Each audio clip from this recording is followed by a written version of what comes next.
사람은 바뀌지 않아. 이런 말을 자주 합니다. 하지만 사람은 바뀔 수 있습니다. 바뀌기 위해서는 자기 자신 안에 있는 여러 모습을 제대로 바라보고 스스로 변화시킬 힘이 필요합니다. 브레인 명상은 몸과 마음, 나아가 사회적 능력 향상에도 도움이 됩니다. 첫째, 몸이 건강해집니다. 면역력이 강화되고 신체의 신경과 근육이 향상되어 노화를 늦춰줍니다. 뇌에는 근육이 없지만 몸을 움직이고 느껴지는 여러 감각들이 신경을 통해 뇌로 전달됩니다. 브레인 명상은 단전치기, 장운동, 발끝 부딪히기와 같은 뇌체조로 몸을 움직여서 신체 감각을 깨우고 느끼며 자기 자신을 바라보는 힘을 기르고 뇌호흡과 같은 명상으로 스스로 변화시킬 힘을 기릅니다. 또 단전호흡이나 명상과 같은 이완 훈련은 스트레스 반응을 줄이고 긍정적인 감정을 갖는데 도움을 줍니다. 둘째, 정신 건강에 큰 도움이 됩니다. 과거로부터 자유로워질 수 있으며 감정 조절 능력이 향상되어 마음이 평온해지고 행복한 상태를 스스로 만들 수 있습니다. 신경과학자 파울 맥클레아는 인간의 뇌 구조를 세 단계로 나누어 설명합니다. 이에 따르면 인간의 뇌는 가장 안쪽에 자리 잡은 뇌간, 그 다음이 변연계, 마지막이 대뇌피질로 구성되어 있습니다. 뇌는 진화론적으로 아랫부분부터 차례로 만들어졌습니다. 우선 뇌간은 호흡, 천 조절 등 생존에 꼭 필요한 기능을 담당하며 엄마의 자궁에 있을 때 발달합니다. 변형계는 기억, 감정을 담당하며 아기가 세상에 태어난 후부터 발달하기 시작합니다.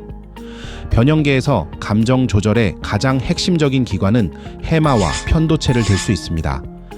해마는 기억과 경험을 처리하는데 보통 장기 기억이 저장되며 사건의 줄거리로 저장됩니다. 반면 강한 정서를 동반한 기억들은 햄에 저장되지 않고 우리 몸과 편도체에 저장됩니다. 미국 보스턴 의과대학 정신의학과 교수 베셀 반데르 콜는 편도체를 화재 경보기에 비유했습니다.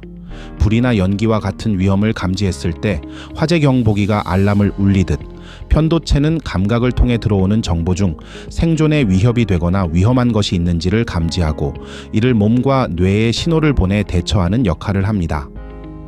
그러나 화재 경보기는 실제 화재로 인한 것인지 담배 연기 때문인지 구별하지 못하듯 편도체 역시 위험을 감지할 때 그것이 정말 생존에 위협이 되는 것인지 아닌지를 구별하지 못하고 우리 몸과 뇌에 똑같이 신호를 보내게 됩니다. 공황장애 환자들이 전혀 위험하지 않은 상황에서 식은땀을 흘리고 죽을 것 같은 공포를 느끼는 이유가 바로 여기에 있습니다. 편도체가 오작동의 사소한 자극에도 위험 상황으로 인식해서 몸과 마음에 신호를 보내는 것입니다. 그래서 최근에는 트라우마 환자 치료에 명상이 적극 활용되고 있습니다. 과거의 기억을 지우거나 없앨 수 없습니다. 브레인 명상은 몸을 건강하게 하고 자기 자신을 있는 그대로 바라볼 수 있는 힘을 길러줍니다. 과거의 상처도 미래에 대한 걱정과 불안에서도 벗어나 지금 여기에 있는 나 자신을 있는 그대로 느낄 수 있습니다. 셋째, 사회적 성취 능력과 수행 능력이 높아집니다. 명상을 하면 뇌의 편도체가 안정화되고 전전두피질이 활성화되어 전반적인 인지 기능이 향상됩니다. 집중력, 창의력뿐만 아니라 다른 사람과의 소통 능력도 향상됩니다.